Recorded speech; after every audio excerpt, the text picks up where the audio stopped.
Hi everyone, welcome to Vocabulary Bee, where we make English easy for you.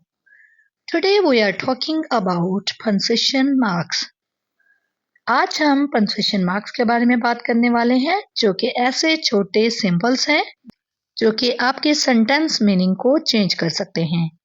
Okay, let's begin. सबसे पहले हम इसकी definition को देखते हैं. Punctuation refers to the marks or symbols used in writing to separate sentences and clarify meaning. These marks help structure our text and make it easier to read and understand.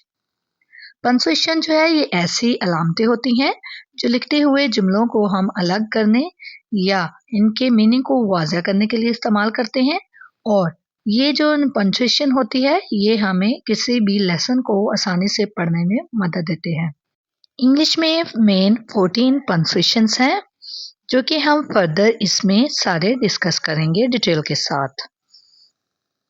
First है full stop. Full stop is used to mark the end of a sentence. ठीक है, जो full stop है ये किसी भी जुमले का एंड करने के लिए उसके एंड लास्ट पे हम लोग यूज करते हैं. जैसे she is my best friend. ये जुमला खत्म हो गया है ना कि वो मेरी सबसे अच्छी दोस्त है, तो इसके लास्ट पे हम फुल स्टॉप यूज करेंगे. या आई लव रीडिंग बुक्स. मुझे किताबें पढ़ना पसंद है. ये भी एक फिक्रा कंप्लीट हो रहा है तो इसके लास्ट पे भी फुल स्टॉप आएगा. हमेशा याद रखिएगा कि if you don't use a full stop your sentence will never and. अगर आप फुल स्टॉप यूज नहीं करेंगे तो आपका फिक्रा कंप्लीट नहीं होगा. ठीक है, तो आपने फुल स्टॉप लाजमी यूज करना है फिक्रा खत्म होने के बाद.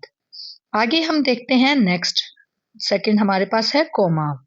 It is used to separate item in a list और part of a sentence.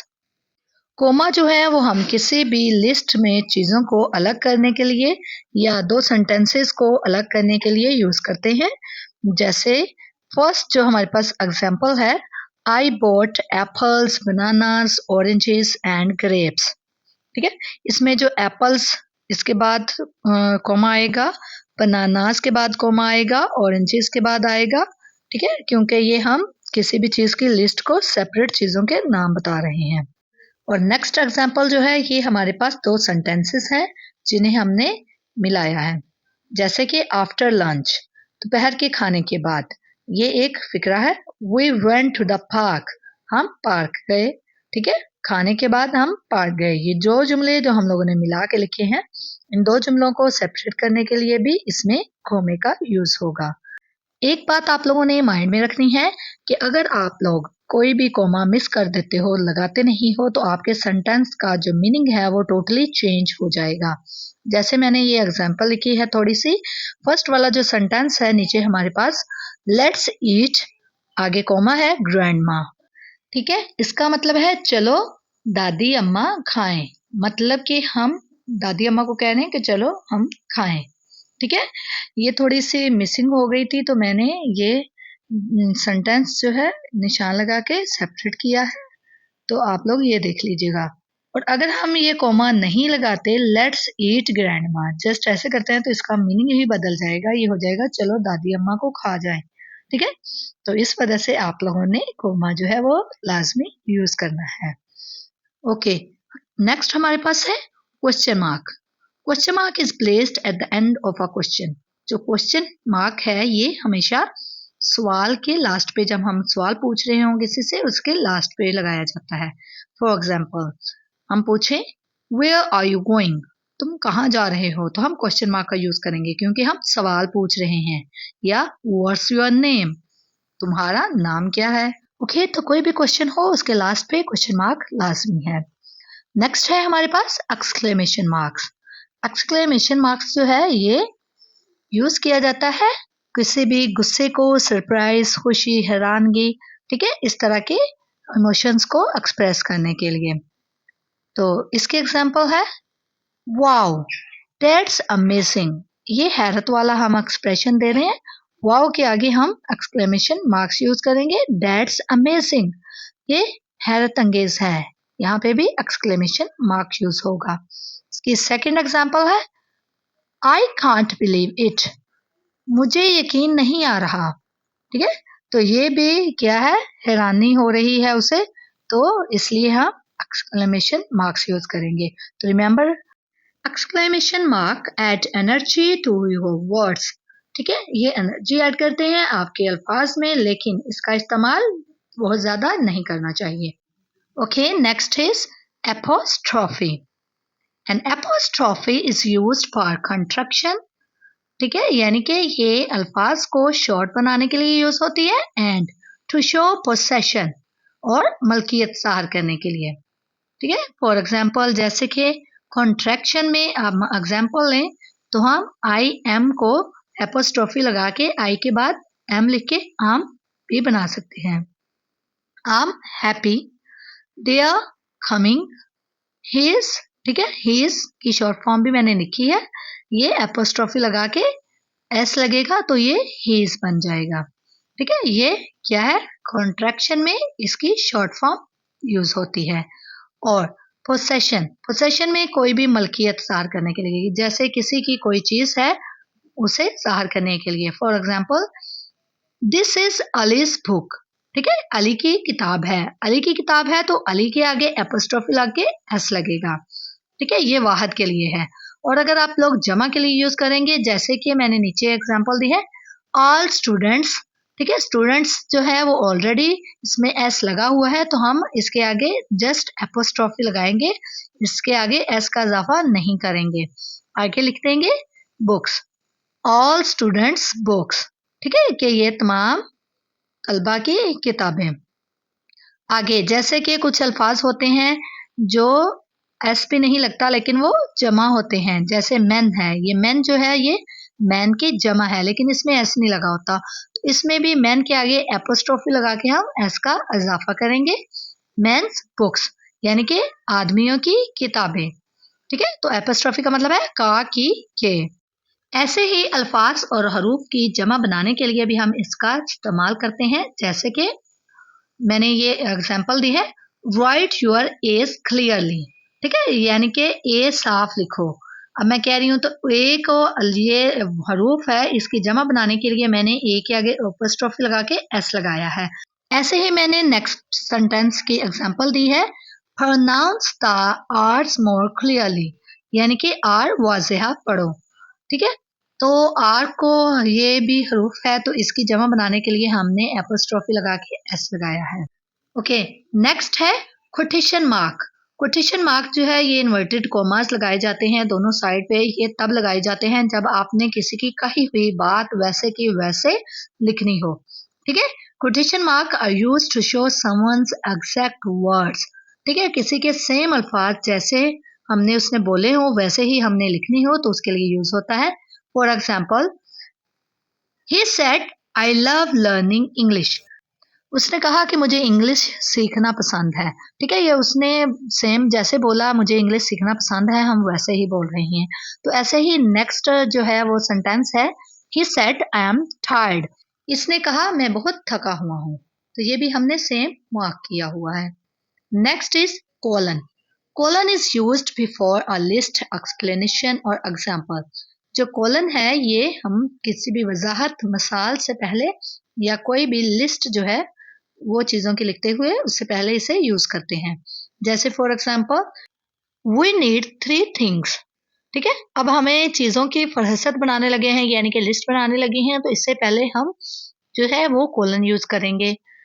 We need 3 things, bread, butter and milk. ठीक है, और जैसे देयर इज वन रूल। ठीक है, ये एग्जाम्पल देने लगे हैं तो रूल के आगे हम लोग यहाँ पे करेंगे कोलन का यूज। ऑलवेज बी होनेस्ट, हमेशा ईमानदार रहो। Next is semicolon. Semicolon joins two independent but related sentences. ये सेमीकोलन जो है ये हम दो जुमलों को जोड़ने के लिए इस्तेमाल करते हैं जो आपस में मिलते जुलते होते हैं। जैसे फॉर एग्जाम्पल यहाँ पे दो जुमले हैं, आई वॉज टायर्ड, ठीक है, मैं थक गया था। I went to the bed early, मैं जल्दी सो गया। में दो जुमले हैं, एक फर्स्ट पे है आई वॉज टायर्ड और दूसरा I went to the bed early. अलग है जुमले लेकिन मिलते जुलते हैं, इसलिए हम इन्हें जोड़ने के लिए सेमीकोलन का यूज किया है। सेकंड जो है example, she loves to read, ठीक है, वो पढ़ना पसंद करती है। Her favourite book is Harry Potter, ठीक है, ये दो भी अलग है, इन्हें जोड़ने के लिए हमने सेमीकोलन का यूज किया है। Next is hyphen. Hyphen joins two or more words to create a compound words. ठीक है, ये दो या दो से ज्यादा अल्फाज को जोड़ के एक लफ्ज बनाता है। ठीक है, जैसे एग्जांपल है, My father in law is very kind. इसमें फादर, इन और ला, ये तीन वर्ड्स हैं, इन्हें यहाँ पे हम हाइफन लगा के इसे एक वर्ड बनाया है, फादर इन लॉ। ठीक है, इस तरह नेक्स्ट एग्जांपल है, this is a well known fact. Well और नाउन दो अलग अल्फाज है, इन्हें हमने जोड़ के एक लफ्ज बनाया है। ऐसे ही I bought a sugar free drink, ठीक है, इसमें शुगर और फ्री दोनों अलग अल्फाज है, इन्हें हमने जोड़ के हाइफन का यूज करके एक वर्ड बनाया है। नेक्स्ट है डैश। अब डैश और हाइफन में फर्क है, इसे आपने मिला नहीं देना। जो डैश है, a dash is used to add extra information or an interruption in a sentence. ठीक है, ये डैश किस लिए लगाई जाती है, जब हमने अजाफी मालूमात करनी हो, ठीक है, या जुमले में कोई अजाफी जुमला ऐड करना हो, तब ये लगाते हैं। जैसे she loves traveling, ठीक है, इसे सफर करना पसंद है। आगे हम लगाएंगे डैश और बताएंगे अजाफी, स्पेशली टू यूरोप, खासतौर पर जब उसने यूरोप जाना होता है। ऐसे ही wait, I didn't hear you, ठीक है, मैंने तुम्हारी बात नहीं सुनी। इसमें हम ये भी वेट के बाद एक्स्ट्रा बात ऐड कर रहे हैं, तो यहाँ पे हम डैश यूज करेंगे। Okay, next is parenthesis. Parentheses are used to add extra information that is not essential. ठीक है, ये हम ऐसे इंफॉर्मेशन ऐड करने के लिए इस्तेमाल करते हैं जो जुमले के लिए ज़रूरी नहीं होती। ठीक है, वैसे हम एक्स्ट्रा बता रहे होते हैं। जैसे for example, my brother is coming to visit. अब ये एक सेंटेंस है, अब इसमें हमने एक्स्ट्रा जो है वो पैरेंथेसिस का यूज करके एक्स्ट्रा लाइन ऐड की है, हु लिव्स इन कनाडा। ठीक है, अब इसमें ज़रूरी नहीं है ये बताना कि वो कनाडा में रहते हैं, इसलिए यहाँ पे हमने पैरेंथेसिस का यूज करते हुए इसे ऐड किया है। Next is brackets. ठीक है, brackets are used to add explanatory information usually by editors और राइटर्स। ठीक है, ये हम ब्रैकेट्स तब यूज करते हैं जब हमने कोई वजाहत के लिए मालूमात देनी हो। ये खास तौर पर मुसन्नफ या एडिटर्स जो हैं, राइटर्स एडिटर्स, वो यूज करते हैं। ठीक है, जैसे एग्जांपल है, ही the author explained the concept well. इसने बताया है कि इसने यानी कि मुसन्नफ ने तसव्वुर अच्छी तरह वाज़िया किया है, कॉन्सेप्ट यानी कि यहाँ पे अच्छी तरह वाज़िया किया है। Okay, next is ellipsis. Ellipsis is used to show omitted words or an unfinished thought. ये जो निशान होते हैं ये हमारे अधूरे ख्याल या छोड़े हुए लफ्ज को जाहिर करते हैं। ठीक है, ऐसे अल्फाज जो हम सोचते हैं और छोड़ देते हैं, उन्हें जाहिर करने के लिए ये एलिप्सिस का हम यूज करते हैं। For example, I was thinking maybe we should go out. अब यहाँ पे उसने थिंकिंग के बाद एलिप्सिस का यूज किया, क्योंकि यहाँ पे वो बात सोचते हुए आगे फिर बात बदल गया। यहाँ पे हमारा इसका मतलब है कि यहाँ पे कुछ अल्फाज जो हैं वो छूटे हैं या कोई अधूरा ख्याल है। जैसे नेक्स्ट एग्जांपल है, टू बी और नॉट टू बी, होना या ना होना। अब यहाँ पे भी ये अधूरे ख्याल या छूटे हुए अल्फाज को जाहिर कर रहा है। ठीक है, अब नेक्स्ट हमारे पास है slash. A slash is used to show alternatives और फ्रैक्शंस। ठीक है, इसका मतलब है कि ये उसके सेम अल्फाज यानी कि चॉइस के लिए भी यूज किया जाता है और कसर को जाहिर करने के लिए, फ्रैक्शन को जाहिर करने के लिए भी। जैसे फर्स्ट एग्जांपल है, यू कैन सेलेक्ट टी और कॉफी। ठीक है, यहाँ पे हम सिलेक्शन कर रहे हैं टी की या कॉफी की। ठीक है, तो आप दोनों में से मुंतखब कर सकते हैं, तो यहाँ पे इसका यूज होगा और आगे इसे कसर यानी कि जो फ्रैक्शंस है उसे जाहिर करने के लिए। The ratio is 3/4। ठीक है, इस तरह ये यूज होता है। Okay, that's the end of our video. We conclude that punctuation is very important. It makes sentences clear and meaningful. Without punctuation, everything will be confusing. That's it for today.